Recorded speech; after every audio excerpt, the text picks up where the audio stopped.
Hello. I'm going to need to get the feel for the timing of this, but welcome to what I'm calling VOD of Consciousness. It is... I'm going to explain the joke in the first episode, so that way people have a place to point to if the joke needs to be explained. But it is a joke on stream of consciousness, except because it's not a stream, it's pre-recorded, it is a video on demand, or VOD of Consciousness. Stream of consciousness being a phrase for talking about whatever comes to mind, which is what the series is going to be. I'm going to talk about whatever I feel like talking about. We'll play in some sort of video game. Probably a lot of Guild Wars 1, because I love Guild Wars 1, and I know what I'm doing well enough that it's a game that I can just talk to while not having to focus too much on gameplay. I'll probably mix in some other stuff as I feel like it. For example, I would not be surprised if I see Dark Souls 3. You might be wondering why I'm playing in windowed mode here, and for some reason it's taking forever to load this zone. I have no idea why. Maybe I'll get disconnect. Oh, nope, here it goes. So the reason why I'm playing in windowed mode is so that way I can come over here to my lovely document on this side and save stuff that will show up in the video. So now this will allow me to be able to put text here. So if I forever, whatever reason, need to reference stuff, and you'll probably see this, it'll do that. The thing is, if I put it in full screen mode, Guild Wars conveniently locks my cursor to the screen, so I'm actually unable to get off screen to be able to do that. Makes sense, but it doesn't have a borderless window option. I checked. It has a windowed mode, which is what we see here. So it's not entirely full screen. You got the title bar at the top and whatever, but I think we'll be okay. So I don't necessarily have a whole lot else that I intend to say in this, just kind of go over what it is. So I expect these to be about 15 minutes longish, and I intend for them to be daily. We'll see how well I do at that. I do want to respond to viewer feedback, but I'm also going to record these, to be quite bluntly, a batch at a time. So I'm going to try to record a week's worth at a time. This will probably be in 8 episodes that I record over the course of this week or time period, leading up to when these will be going up. But, because I want the first one to go up on Saturday, if everything goes well, which would be this one that's going up now. But, ooh, beautiful feather over there. But anyway, there will probably be a lot of talking about what I'm doing in the game, but it's not necessarily going to be a let's play type thing. It's just going to be I wander around doing stuff and talk about whatever I feel like talking about. So expect a lot of theology, social stuff, game stuff, whatever I feel like. It'll probably be a bit of a hodgepodge, and it'll be stuff about me and things I care about, like Guild Wars 1 and how I enjoy it. Although to be fair, Pre-Searing Ascalon, I like Pre-Searing Ascalon a lot, which is where we are right now, but it is a good bit different from the rest of the game. This is something right here that's really interesting. See these enemies? They don't attack me by default. They're not default aggroed. This is actually really important to the feel of the area. Whether or not that is intentional for them to do that or not, I do not know.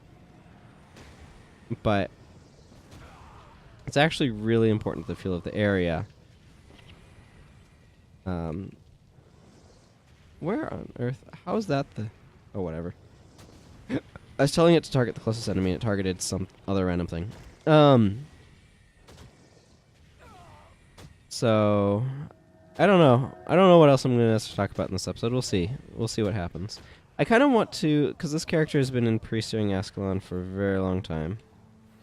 I was checking earlier when I was testing levels and stuff, and this character has been around in Pre-Searing Ascalon, well, long enough to have an Everlasting Cure and Thackeray Tonic as a birthday present. So 75 months, for anyone wondering, which works out to quite a few years. Yep. I know. It's at this moment that I realize that I didn't have a whole lot of introductory material to necessarily go over, and if this is going to be an introductory episode, I kind of don't have a whole lot to say. I think what I want to do... Why am I... Oh, I know why I'm keeping the Charhide, but there's no good reason for it.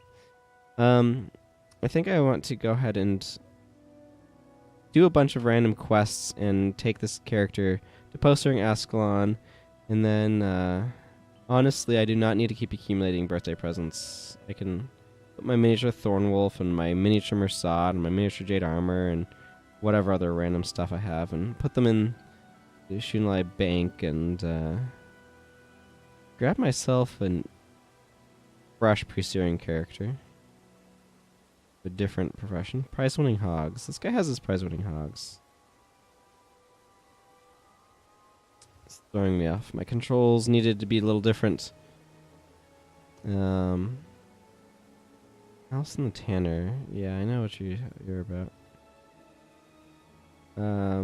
Right. So that guy cares about his pigs. I don't know. What do I want to talk about? This is one of those things that's kind of interesting, because, like, I was...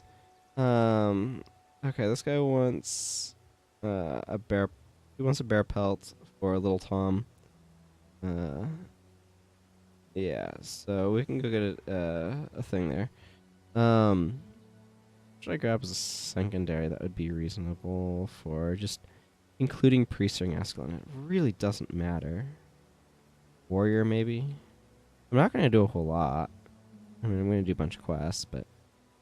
all of that pop in.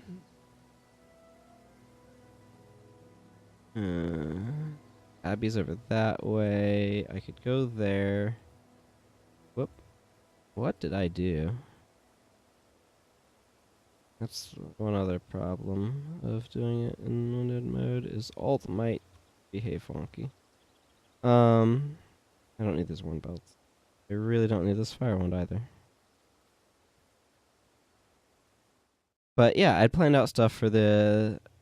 I basically have gone over the introductory stuff, so I don't really have a whole lot more to say. For an introduction. Is there anything else I should say about this? This one of the things is I don't know what the series is going to look like yet, so it's going to kind of evolve over time as I go through things. I love pre-starting Ascalon, by the way. I love these sorts of trees here. I like this area with the mountains. You can kind of see the tower up there, although it is... Let's just be generous and say that the game is saving some render cycles. It doesn't need to. As you might be able to tell by the FPS counter at the top of my screen, it is getting 120 frames per second. I cannot turn the graphics up any higher, but what do you expect for a game that came out in 05? I liked it, and I still like it quite a lot, though. Like, the thing is, I don't think the graphics are... I don't know. Maybe I'm biased. I don't think they're bad. There's definitely a lot of... Like, that right there doesn't look good. There's a lot of stuff that they do for efficiency that doesn't look great, and I wish I could turn that off. When you take a screenshot, it for a moment does a proper full render. I always kind of liked Foible's Fair. Had a distinct feel to it. I don't want to do Mesmer stuff. Mesmer... So, like, Mesmers are sweet, and I love them. But there's absolutely no reason to have a Mesmer right now. Actually, I should... ID stuff. Important tip to this game. So if you look, like, this is the air staff right here, right? It's worth 10 gold. If I identify it, it goes up to 6. So that's actually kind of worth it. It's usually worth it to identify stuff before you try selling. Man, everything's kind of... I don't need to sell my equipped items. Thanks. Okay, I don't need this air staff. I don't need this fire wand. I do not need these worn belts. That devours a bunch of the stuff I can't do anything with.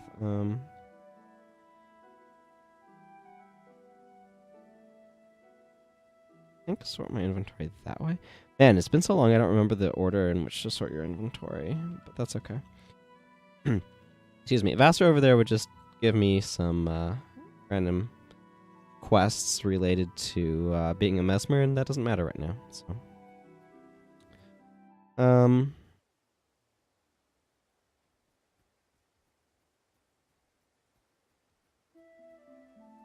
yeah, like there's some texture stuff there where it's like low quality textures for...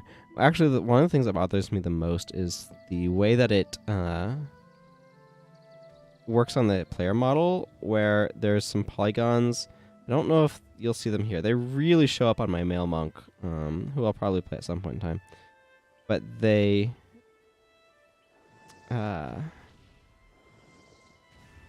trim off some polygons in his head that make his head smaller, and it looks so bad. Chocolate bunny. That's not a bear hide. That's an Easter item. There's clearly an Easter promotion thingy going on right now. They do stuff for various holidays, so that would be one of them. For anybody who's played Guild Wars 2, by the way, this is a very different experience. Very different type of thing. I know, I was thinking some about what sort of things to expect to have me talking about. What sort of person I am, that sort of thing. And I realize as I come into it here that I don't know if this is... I guess this is the right episode for some of that. So, people who have stuck through the first 10 minutes, you know, get a little bit more. Because I'm getting distracted looking for bears.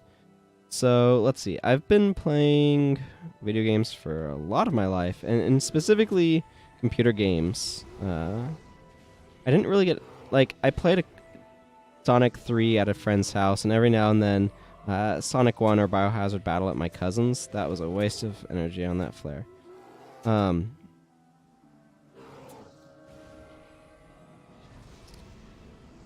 But... Does Bruno Mullen get around blind?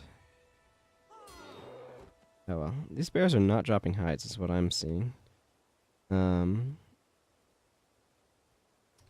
But I started playing computer games. My dad had a computer. We played Wolfenstein and Doom together. I was like 5 or 6 or whatever.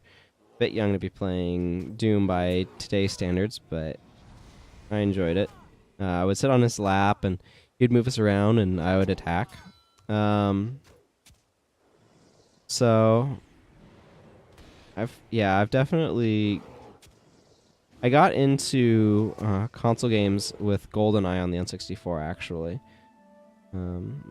So my first experience with Mario and Zelda games, and I've always been kind of a PC plus Nintendo sort of gamer. So my experience with Mario started with Mario 64, Super Mario 64, and Ocarina of Time was my first Zelda game.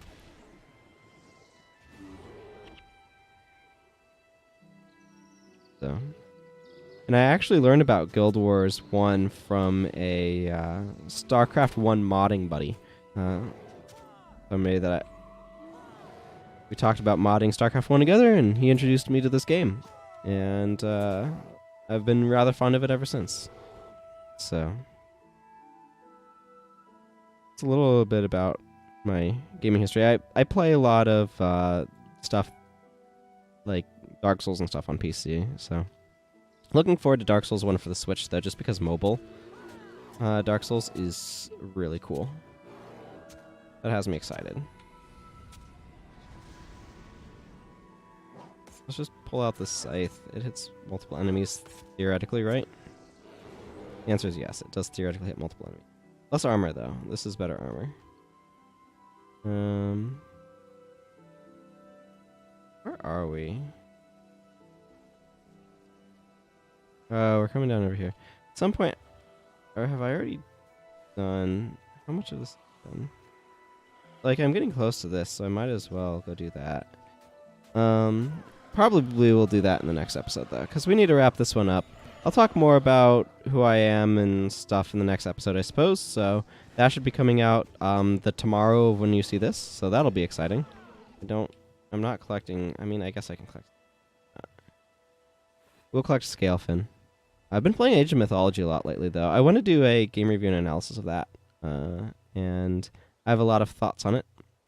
Sneak peek, I guess. I can give you a sneak peek, right? No reason why I can't. Sneak peek on that. I am very much so... I find the implementation of the sort of god powers and all of that system to be very interesting, and it plays in an area that I was actually rather curious about exploring myself. with regards to